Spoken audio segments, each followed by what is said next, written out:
Manit yata ulo mo, Papa Gin. Sino bang hindi mag-iinit? Kanina mayroon akong client na nagpagupit. Tapos, pagkatapos ko siyang gupitan, sinabi niyang kukunin niya yung pambayad niya, hingin pa niya sa nanay niya. Nagmamadali nga, sabi niya, babalik siya kaagad. Kaya nagalit nga ako, sabi ko sa kanya, saka na siya, bakit ka ako nagpapagupit ka nang wala kang dalang pambayad? So, hindi nga bumalik. Kaya, nanggigigil talaga ako eh. Taga saan, Papa Gin? Taga Barangay Street. 2 buwan pa lang kalalaya, galing sa kulungan.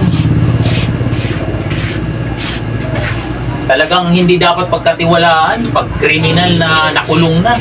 Buisit na yan. Pag nakita ko lang yan, sa totoo lang, nanggigigil talaga ako. Winamano ko pa naman yung kanina. Tapos, walang bayad.